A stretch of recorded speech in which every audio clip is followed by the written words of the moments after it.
Assalamualaikum warahmatullahi wabarakatuh. Salam sejahtera, salam hormat kepada para pelajar dan juga para penonton sekalian.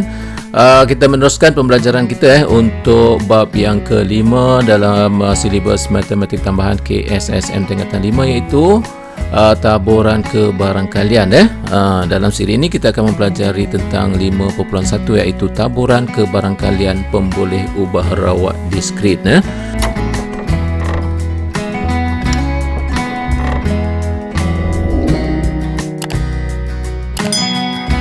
Baik, seperti biasa anda akan ditemani oleh rakan anda, iaitu saudara Amir.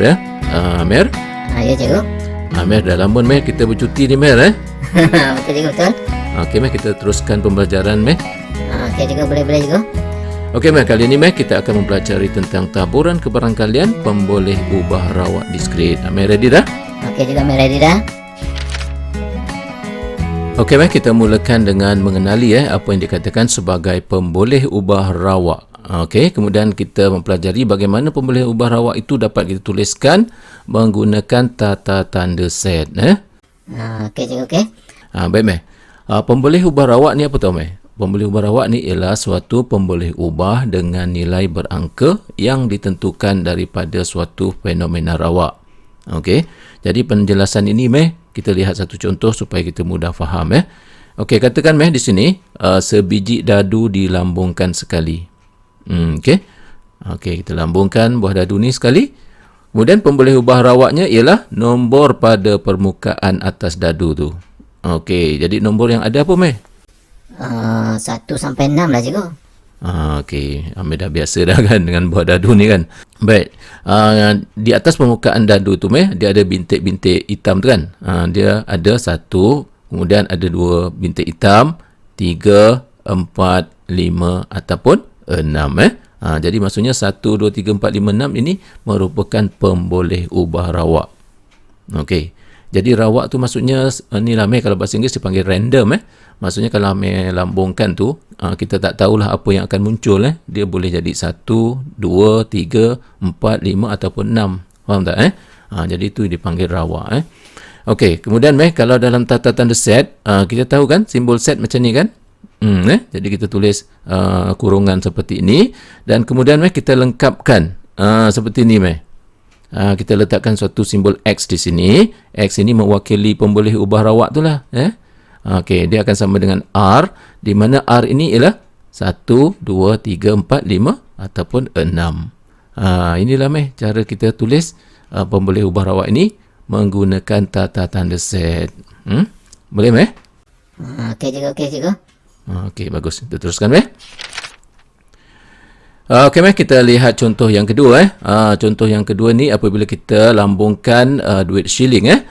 Okey, duit shilling ni kita tahu bahawa ada 2 permukaan, iaitu permukaan yang menunjukkan angka dan sebelahnya ialah gambar. Okey, dalam lambungan duit shilling ini kita mengharapkan ianya keluar gambar. Jadi bilangan muncul gambar dalam 2 kali lambungan duit shilling.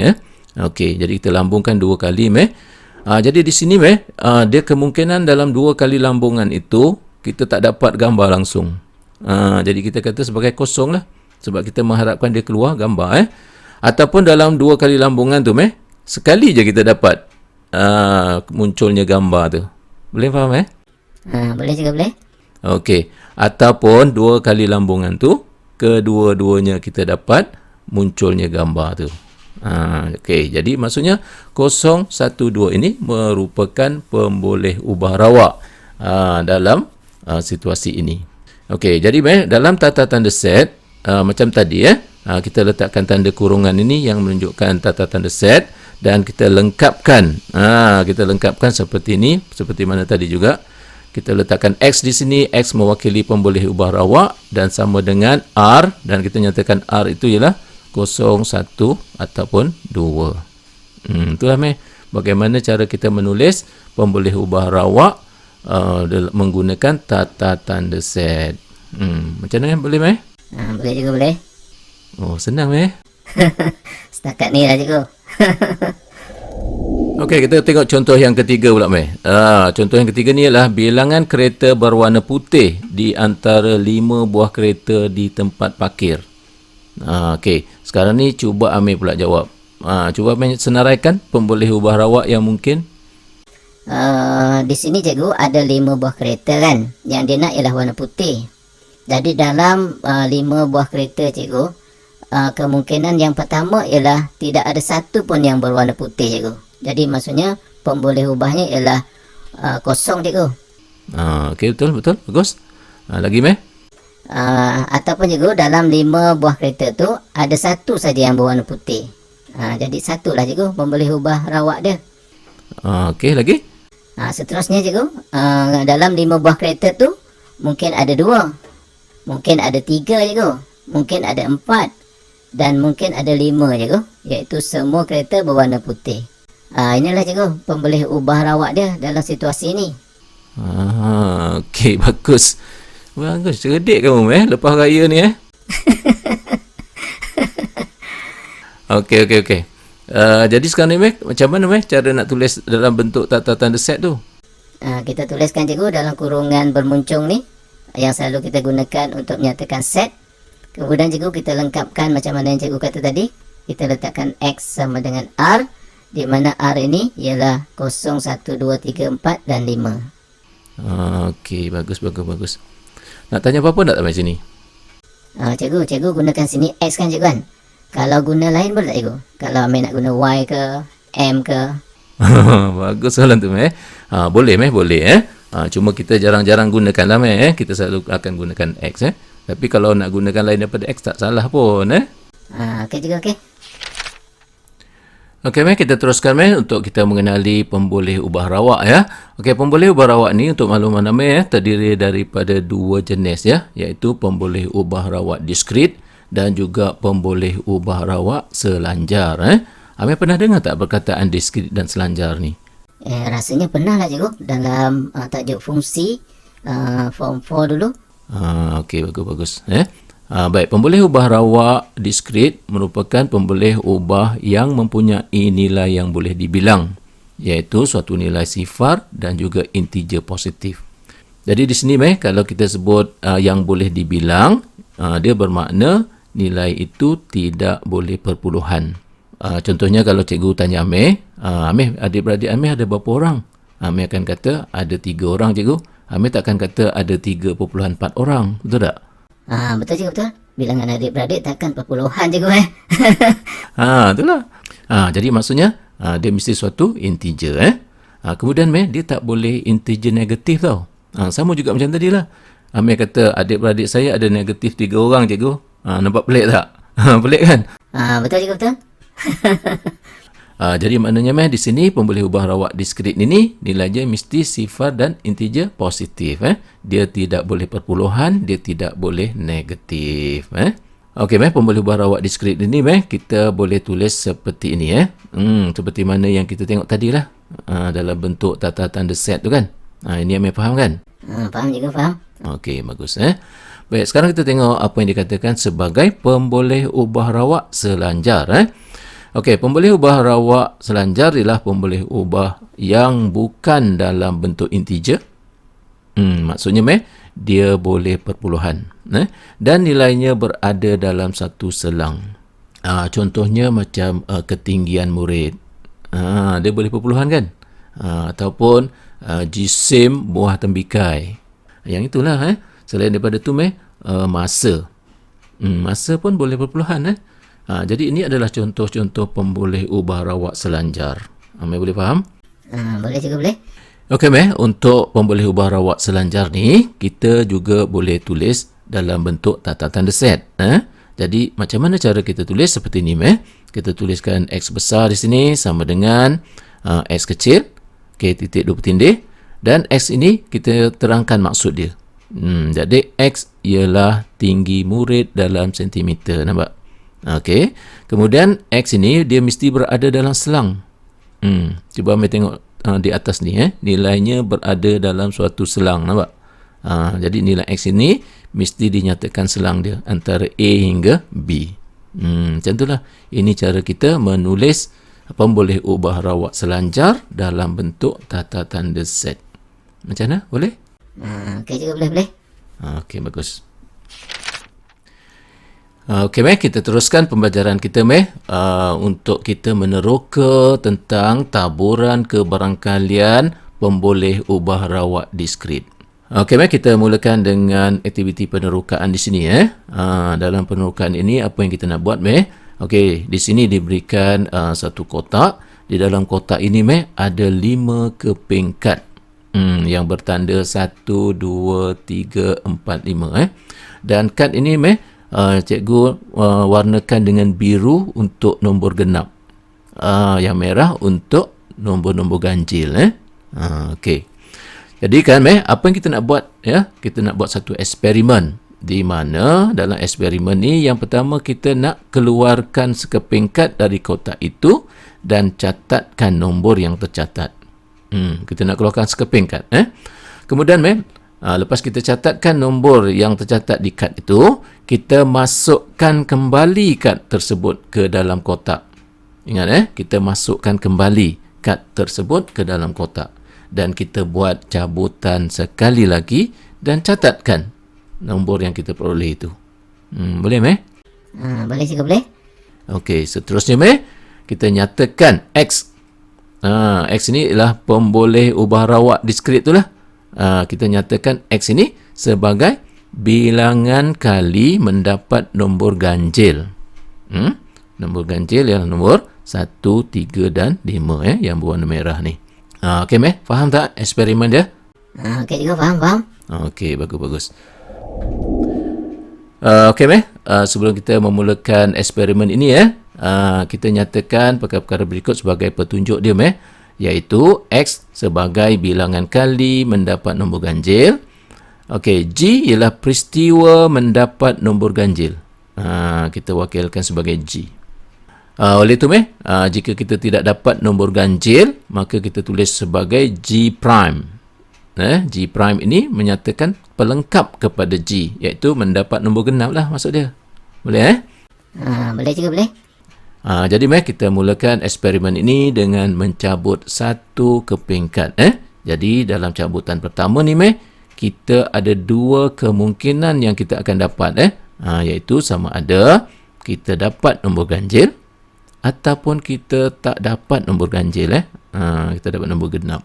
Baik, kebarangkalian mendapat nombor ganjil, meh. Kita dah belajar asas kebarangkalian kan. Jadi, kebarangkaliannya ialah 3/5. Okey. Amir tahu tak macam mana dapat 3/5 ni? Ni macam yang kita belajar dalam matematik keras tu kan, juga kan? Betul. Jadi maksudnya, meh, caranya ialah kita dapatkan bilangan ganjil ni. Okey, kita bahagikan dengan jumlah kad yang ada ni. Jumlah dia 5 kan? Itu sebab jadi 3/5. Jadi 3/5 ni lah kebarangkalian mendapatnya nombor ganjil. Boleh, meh? Boleh juga, boleh. Yang ni memang faham juga. Okey, bagus. Kalau macam tu, meh, apa dia kebarangkalian dapat nombor genap ni, meh? Ataupun nombor yang bukan nombor ganjil ni? 2/5 lah juga. Yes, okey, bagus. Baik, itulah dia cabutan pertama, kemungkinan yang akan kita perolehi. Baik, seperti mana dinyatakan tadi, meh, kad yang kita cabut ni tadi kita kembalikan semula ke dalam kotak. Okey, kita buat cabutan kedua. Jadi, meh, dalam cabutan yang kedua ni ada 2 kemungkinan yang kita akan perolehi, sama ada genap ataupun ganjil kan. Tapi kena ingat di sini, meh, bahawa kita ada sejarah sebelum tu, iaitu ada sejarah cabutan pertama tu. Jadi maksudnya kita lihat di sini, kemungkinan cabutan yang pertama tadi kita dapat ganjil, cabutan yang kedua kita dapat juga nombor ganjil. Okey. Ataupun kemungkinan cabutan pertama tadi kita dapat nombor ganjil dan dalam cabutan kedua kita tak dapat nombor ganjil, kita dapat nombor genap. Boleh, Okey, meh, di sini, meh, kebarangkalian mendapat nombor ganjil ialah 3/5. Sama seperti mana cabutan pertama tadi, kerana kita kembalikan semula kad itu ke dalam kotak. Kalau kita tak kembalikan semula, meh, dia tak akan dapatlah 3/5 ni. Betul tak? Ya juga, betul. Okey. Begitulah juga, meh, untuk yang genap ni dapatlah 2/5. Okey. Baik. Ataupun, meh, kita dapat cabutan yang pertama tadi ialah nombor genap. Dan dalam cabutan yang kedua, kita dapat nombor ganjil. Okey. Ataupun dalam cabutan pertama tadi kita dapat nombor genap dan cabutan kedua kita juga dapat nombor genap. Okey.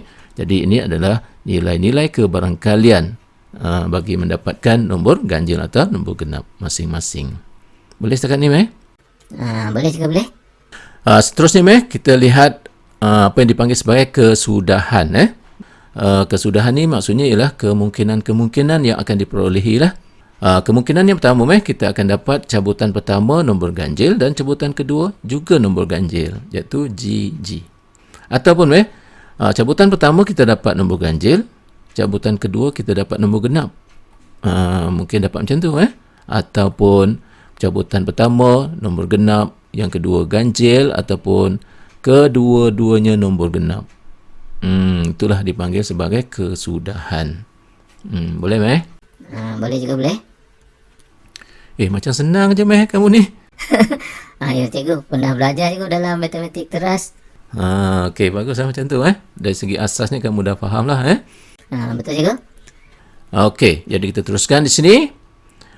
Di sini, Meh, X sama dengan R dan X ini ialah pemboleh ubah rawak bagi menyatakan nombor ganjil kan. Jadi maknanya, Meh, dalam kesudahan yang pertama ni didapati dua nombor ganjil. Itu sebab kita tulis X sama dengan 2 di sini. Sebab dia nak cari yang ganjil. Okey, dalam kesudahan yang kedua ni, Meh, ada satu saja nombor ganjil. Nampak? Kesudahan yang ketiga pun sama, ada satu nombor ganjil. Dan kesudahan yang keempat ni, Meh, tidak ada satu pun nombor ganjil, kedua-duanya genap. Itu sebab kita tulis sini kosong. Boleh kan? Okey, jadi, Meh, 0, 1, 2 ni, inilah dia pemboleh ubah rawak diskrit yang kita bincangkan sebelum ni tadi. Boleh? Boleh juga boleh. Okey, bagus. Jadi, Meh, apa yang dapat kita lihat di sini kebarangkalian yang kita dapat lihat ni tadi, kita telah nyatakan, kita telah huraikan menggunakan suatu gambar rajah yang dikenali sebagai gambar rajah pokok. Okey, jadi gambar rajah pokok ini sebenarnya dia menyatakan gambaran keseluruhan tentang kebarangkalian ataupun kemungkinan-kemungkinan yang akan berlaku. Dan disitulah, Meh, yang dinyatakan sebagai suatu taburan. Secara khususnya dipanggil taburan kebarangkalian. Nampak tak?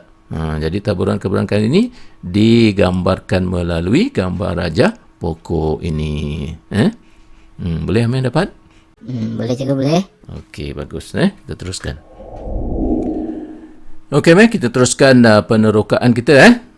Ini adalah gambar rajah pokok yang kita dapat tadi. Okey. Kemudian perkara yang seterusnya, Meh, apa yang kita nak cari ialah kita nak cari nilai kebarangkalian. Okey. Jadi nak dapatkan kebarangkalian macam mana, Meh? Kita tulis seperti ini. Ini adalah P. P bermaksud probability. Bahasa Inggerisnya. Bahasa Melayu ialah kebarangkalian.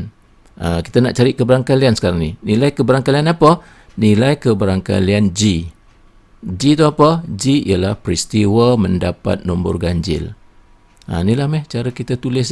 Bila kita tulis macam ni, kita tahu apa yang kita maksudkan. Okey, boleh, Meh, setakat tu? Boleh juga. Okey, satu lagi, Meh, kita boleh tulis seperti ini, iaitu P, kebarangkalian. Kebarangkalian apa? Kebarangkalian G prime. G prime ialah peristiwa pelengkap. Peristiwa pelengkap maksudnya yang bertentangan dengan nombor ganjil tu lah, Meh, iaitu nombor genap. Meh faham kan itu kan? Okey, Gus. Meh faham yang tu. Okey, bagus. Baik. Di sini kita pun dah faham dah pemboleh ubah rawak diskrit di sini. Kita tulis dalam bentuk tata tanda set ni kan? Okey. Jadi apa yang kita nak sekarang? Kita nak cari kebarangkalian X sama dengan kosong. Maksudnya, Meh, kat sini kita nak cari nilai kebarangkalian dalam eksperimen yang kita buat ni tadi. Didapati kita tak dapat langsung nombor ganjil tu, Meh. Okey. Jadi kalau X sama dengan kosong itu bermaksud kebarangkalian G prime, G prime. Boleh, Meh? Okey juga, okey. Okey, Meh. Jadi macam mana kita nak tahu nilai kebarangkaliannya? Mudah saja. Maka kita ambil nilai kebarangkaliannya 2/5 darab 2/5. 2/5 ni datang daripada mana, Meh?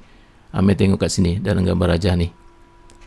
G prime, G prime. G prime yang pertama dapat 2/5 dalam cabutan pertama. Kemudian dalam cabutan kedua ialah G prime lagi 2/5. Okey, itu sebab 2/5 darab dengan 2/5. Kerana kita sedang menggunakan hukum pendaraban. Jadi, kita ringkaskanlah. Dapatlah 4/25. Boleh, Meh? Okey juga, okey. Boleh. Okey, seterusnya, kita nak dapatkan kebarangkalian X sama dengan 2. Okey, Amir, cikgu nak tanya. X sama dengan 2 tu maksud dia apa? X sama dengan 2, cikgu, maksudnya dalam dua cabutan tu, cikgu, kedua-duanya kita dapat nombor ganjil, cikgu. Bagus. Okey. Jadi, macam mana kita nak tentukan nilai kebarangkalian ni? Maka kita ambillah kebarangkalian yang akan dapat G dengan G. Betul tak, Amir? Okey juga, betul juga. Okey, sekarang Amir teruskan. Macam mana nak dapat nilai kebarangkalian dia, Amir? Yang ni, cikgu, kita akan ambil 3/5 darab dengan 3/5 lah, cikgu. Yes, betul Okey, jadi untuk keterangan dia, untuk mudah kita faham, kita tengok pada gambar ajar pokok ni lah. Okey, kemudian kita ringkaskan dapatlah 9/25. Okey. Suka tengok senang Bila faham seronok lah, cikgu. Okey, cuba ambil tengok yang ni pula. Kalau kita nak dapatkan kebarangkalian X sama dengan 1. Amir boleh huraikan tak apa yang cikgu tulis ni? Kalau nak dapat X sama dengan 1, cikgu, ada dua kemungkinan, cikgu, kat sini. Iaitu sama ada G prime ataupun G prime G. Itulah yang cikgu tulis kat sini.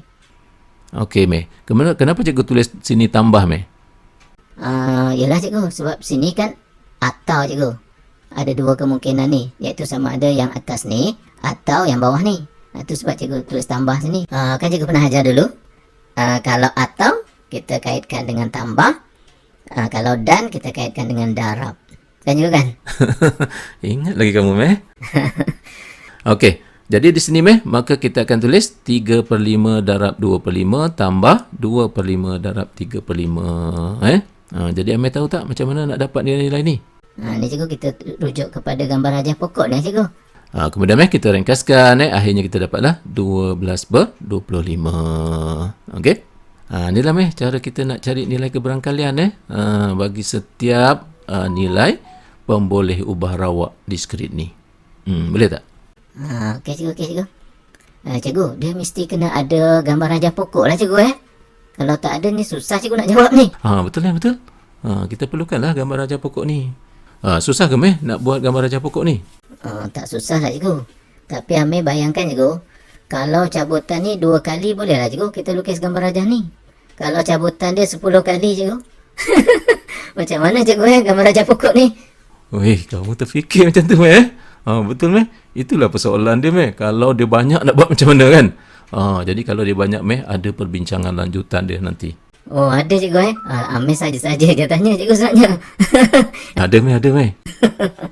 Okey, Meh, kita teruskan. Okey, Meh, kita teruskan aktiviti penerokaan ini, Meh. Okey, nilai-nilai kebarangkalian ni, Meh, kita boleh nyatakan dalam bentuk jadual, iaitu jadual taburan kebarangkalian, mudah saja cara dia, Meh. Kita buat jadual seperti ini dan kita masukkan nilai-nilai kebarangkalian yang kita dapat tadilah. Mudah, kan? Okey, Meh. Sekarang ni Amir ambil kalkulator. Cuba Amir kira jumlah kebarangkalian ni, Meh. Dapat berapa? Sekejap, cikgu. Amir dapat 1, cikgu. Yes, betul, Okey, jumlah kebarangkalian, Meh, dia akan dapat 1. Amir faham tak kenapa dapat 1? Tak faham lah, cikgu. Dia macam ni. Bila kita sebut kebarangkalian, Meh, kebarangkalian adalah suatu entiti yang diukur dari 0 hingga 1. Itu kebarangkalian. Jadi maksudnya nilai kebarangkalian, Meh, dia tidak boleh lebih daripada 1, dia tak boleh kurang daripada 0. Tak boleh negatif. Okey, jadi daripada sini, Meh, kita tahu bahawa jumlah kebarangkalian bagi semua nilai pemboleh ubah rawak diskrit inilah 1. Boleh kita tulis secara amnya seperti ini, Meh. Meh tengok, Meh tengok rumus ni, janganlah pelik pula, Okey, ini adalah tanda apa yang macam E ni, kan? Macam M terbalik ni. Ni dipanggil hasil tambah. Hasil tambah apa? Hasil tambah kebarangkalian P ni. X sama dengan R I ni, kan? I ni merujuk kepada sini. I sama dengan 1 dan sampai N. Jadi I ni daripada 1 hingga N lah. Macam kita buat ni tadi, ada ada 3 kan. Ada 3. Jadi maksudnya kat sini R1, R2, R3 lah. Jadi hasil tambah kebarangkalian X sama dengan 0, X sama dengan 1, X sama dengan 2. Jadi sama dengan 1. Itu maksud dia. Boleh faham tak apa yang cikgu tunjuk ni? Boleh juga, boleh. Tapi macam pelik aja juga Apalah pelik-pelik pula cuma macam ni mudahnya macam ni. Apa yang dinyatakan di sini bahawa hasil tambah semua kebarangkalian ni akan dapat 1. Tu je yang dia nak maksudkan Okey juga, okey. Seterusnya taburan kebarangkalian ini boleh juga kita nyatakan dalam bentuk graf. Kalau dalam bentuk graf macam mana kita ambil kertas graf lah. Okey. Jadi kita lukiskan paksi Y ni sebagai paksi untuk kebarangkalian X sama dengan R. Ni paksi Y dia. Manakala paksi X adalah untuk mewakili nilai R dia. Okey, seterusnya kita tandakanlah di graf itu mengikut skala yang kita pilih sendiri yang kita buat sendiri yang disesuaikan dengan nilai yang diperoleh itu. Okey. Okey, jadi di sini kita nyatakan 2 cm ni sebagai 0.1, maka kita boleh tulislah 0.1, 0.2, 0.3, 0.4, 0.5. Okey. Kemudian R pula R dia ada 3 saja, 0, 1, 2 kan. Jadi kita tulis di sini 0, 1, 2. Cikgu, dia tak mulakan dengan kosong saja asalan ni? Tak perlu tak perlu. Sebab kita letakkan tengah sini supaya lebih jelas tak payah macam tu Cikgu, dekat sini tak tulis juga 3, 4, 5 semua tak payah tulis tak perlu sebab apa? Nilai X di sini ada 3 je, 0, 1 dengan 2 Jadi tak perlulah 3, 4, 5 semua tak perlu Okey juga, okey. Okey, kemudian kita plotkanlah. Jadi kalau X dia 0, maka ni adalah nilai kebarangkalian dia. Kalau Amir susah nak tengok macam ni, susah nak tengok kita tukar dia kepada nombor perpuluhan jadi nanti Amir tahulah kedudukan dia ada di situ yang lain pun sama Amir tukar dulu ke dalam nilai perpuluhan, barulah senang Amir nak plotkan titik dia kalau pecahan macam ni susah nak baca, betul tak? Betul juga, betul. Okey, Amir tekan kalkulator tu 12/25. Nanti Amir tahulah di sinilah kedudukan dia Begitu juga dengan 9/25. Kita plotkan. Boleh Boleh juga, boleh. Kemudian akhir sekali kita ambil pembaris dan kita benakan grafnya inilah bentuk graf dia Macam pelik je cikgu bentuk graf ni. Macam tiang bendera juga betul betul. Graf taburan kebarangkalian ni memang macam ni dia merupakan bentuk garis-garis mencancang seperti ni macam saya kata tadilah bentuk tiang bendera Cikgu, kenapa cikgu dia jadi macam ni graf ni? Tak pernah tengok pun sebab apa sebab nilai R ini dia tidak boleh perpuluhan, nampak tak? Dia diskrit. Bila kata tak ada perpuluhan tak ada apa yang terlibat antara 0 hingga 1, 1 hingga 2 ni. Okey, tidak ada nilai R yang terlibat. Okey, dia yang ada 0, 1, 2 saja, nampak tak? Itulah sebab grafnya jadi macam ni betul juga bagus Okey, faham faham juga, faham. Okey, kita teruskan pembelajaran kita dengan melihat contoh soalan di sini. Okey, didapati bahawa 70% daripada calon yang menghadiri suatu sesi temuduga kerja telah lulus. 3 orang dipilih secara rawak daripada calon-calon tersebut. X mewakili bilangan calon yang lulus. Okey, soalannya yang pertama, senaraikan semua nilai bagi X. Yang kedua, bina satu jadual taburan kebarangkalian bagi X. Dan yang ketiga, lukis graf taburan kebarangkalian bagi X. Okey, cikgu nak terangkan kepada Amir secara terperinci di sini apa yang dimaksudkan dengan nilai 70% daripada sini Okey. Jadi apa yang cikgu nyatakan tadi bahawa kebarangkalian adalah suatu entiti yang diukur dari 0 hingga 1. Amir kena faham yang tu. Tidak ada nilai kebarangkalian yang lebih daripada 1. Dan juga yang tak ada nilai kebarangkalian yang kurang daripada 0, iaitu nilai negatif.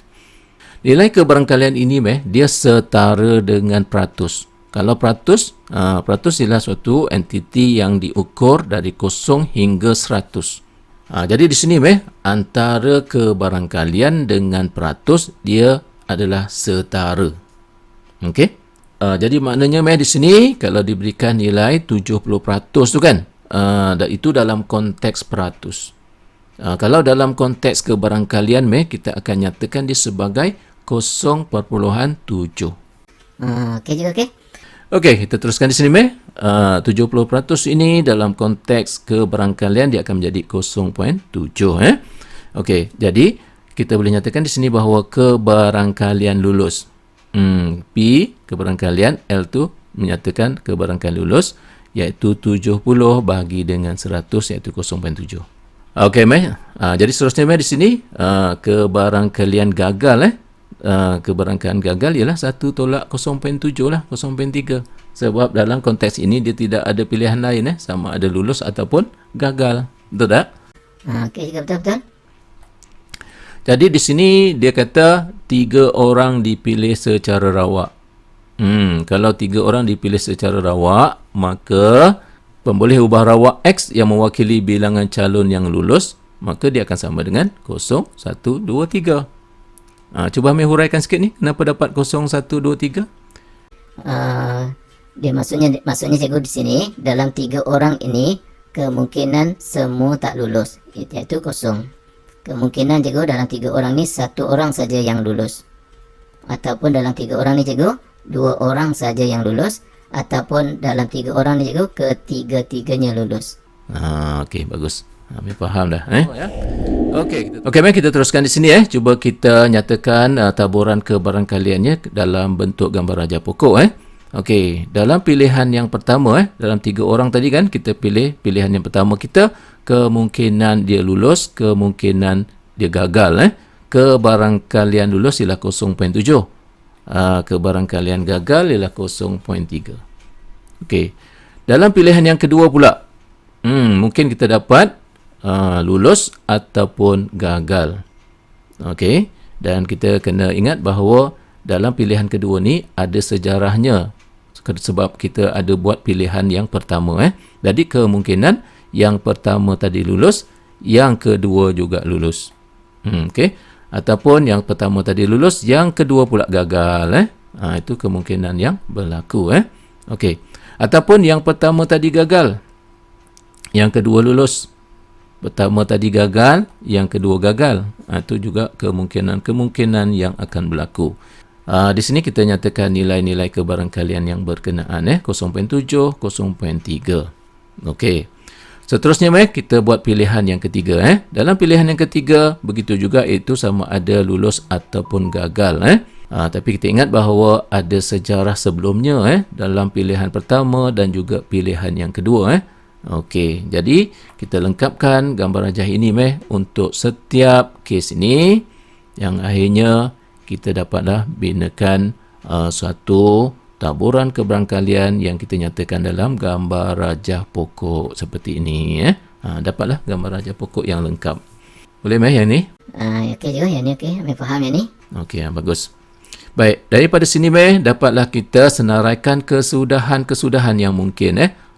Mungkin yang pertama ialah ketiga-tiganya lulus. Okey, jadi kita tulislah X sama dengan 3 kat sini. Sebab X kita nak cari yang lulus kan? Betul je, betul. Okey. Kesudahan yang kedua, kemungkinan yang kita dapat lulus gagal. Maksudnya X dia 2 lah, yang lulus 2. Ataupun kita perolehi lulus gagal, lulus. Ada 2 lulus di situ. Okey, seterusnya. Okey, seperti yang kita lihat, tak perlu cikgu ulangi kita dah faham dah di situ kan? Amir faham kan? Faham juga, faham. Okey, jadi bila kita senaraikan, dapatlah kita tulis seperti ini. Nampak tak? Tadi kita nyatakan X ialah 0, 1, 2 dan 3 kan?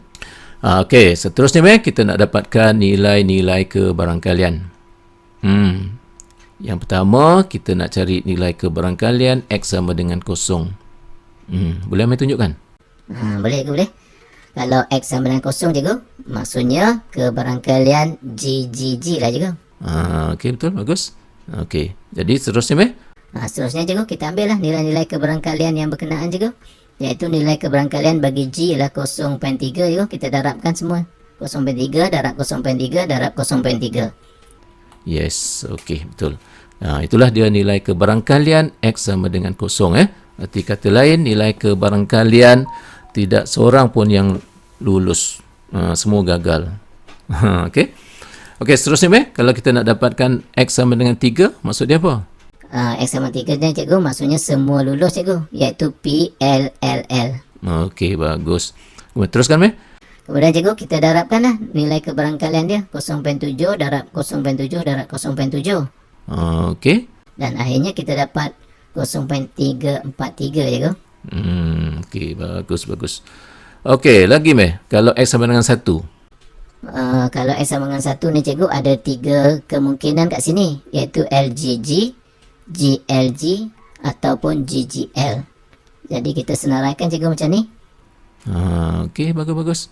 Okey, seterusnya meh. Seterusnya cikgu kita gantikanlah nilai-nilai kebarangkalian untuk L dan G cikgu. Okey, dan kita ringkaskan cikgu, kita dapat nanti 0.189. Bagus. Okey. Begitu juga meh untuk X sama dengan 2 kalau X sama dengan 2 ni meh ada berapa kemungkinan meh? Ada 3 cikgu. LLG, LGL dengan GLL cikgu. Okey, bagus. Jadi kita buat seperti mana yang kita buat di atas tadi meh kan? Betul cikgu. Kita gantikan nilai-nilai kebarangkalian yang berkenaan untuk L dan G dan kita ringkaskan, dapatlah jawapannya 0.441. Boleh meh? Okey cikgu, boleh. Okey meh, mengikut kehendak soalan tadi meh, kita diminta untuk membinakan jadual taburan kebarangkalian dan juga graf taburan kebarangkalian. Jadi macam mana caranya? Kita binakan jadual taburan kebarangkalian ni dan kita isikanlah nilai-nilai kebarangkalian yang kita dapat tadi. Okey cikgu, okey. Okey meh, macam mana yang cikgu tanya tadi? Bila kita jumlahkan semua nilai kebarangkalian ni meh, kita akan dapat apa meh? Kita akan dapat 1 cikgu. Yes, okey. Faham dah tapi kenapa meh? Sebab nilai kebarangkalian paling tinggi 1 cikgu. Okey, bagus. Okey meh, kita tahu dah bahawa jumlah kebarangkalian bagi setiap pemboleh ubah rawak diskrit ini sama dengan 1 kan? Jadi secara amnya kita boleh tulis menggunakan pernyataan ini. Amir dah faham tak yang ni? Okey cikgu, fahamlah sikit cikgu. Sikit-sikit je. Tak apalah cikgu, daripada tak faham langsung. Yelah, betul lah tu. Okey, teruskan meh, kita nak buat graf. Amir boleh tunjukkan? Rasanya boleh cikgu. Okey, tunjukkanlah. Kita ambil kertas graf cikgu, kemudian kita buat paksi Y. Paksi Y ni akan mewakili kebarangkalian P, X sama dengan R. Manakala paksi X cikgu akan mewakili nilai X ataupun kita tulis di situ R. Okey meh, okey. Teruskan. Okey cikgu, di sini cikgu kita buat skala yang sesuai cikgu. Ambil 2 cm ni cikgu sebagai 0.1. Kemudian cikgu untuk nilai R ni ambil tandakan di sinilah. Kemudian cikgu ambil senaraikan 0, 1, 2 dan juga 3. Okey, bagus. Amir, perlu tak kosong ni letakkan di asalan ni? Tak perlu cikgu. Kita masukkan sikit ke dalam sini supaya mudah kita lihat. Okey, bagus. Okey, macam mana pula dengan 4 dan 5 meh? 4 dan 5 pun tak boleh lah cikgu. Sebab nilai X ni sampai 3 je cikgu. Dia tak ada 4, tak ada 5. Okey, bagus. Okey, teruskan meh. Seterusnya cikgu, kita plotkan lah cikgu. Kita plotkan titik yang berkenaan. Kemudian cikgu kita ambil pembaris. Kita lukiskan garis lurus cikgu. Yang mencancang di sini, yang berbentuk tiang bendera ni. Inilah cikgu, graf taburan kebarangkalian yang diminta kita lukis tu. Bagus meh, kamu senang faham Senang lah cikgu, cikgu yang ajar. Puji cikgu lah pula Kenapa kalau cikgu? Okey meh, maka dengan itu tamatlah pembelajaran kita berkenaan dengan 5.1 iaitu taburan kebarangkalian pemboleh ubah rawak diskrit. Jadi sebelum tu meh, kita lihat beberapa kesimpulan. Kesimpulan kita yang pertama meh, pemboleh ubah rawak merupakan suatu pemboleh ubah dengan nilai berangka yang ditentukan daripada suatu fenomena rawak. Yang kedua, terdapatnya 2 jenis pemboleh ubah rawak iaitu pemboleh ubah rawak diskrit dan juga selanjar. Dan yang ketiga, pemboleh ubah rawak boleh ditulis dalam bentuk tata tanda set.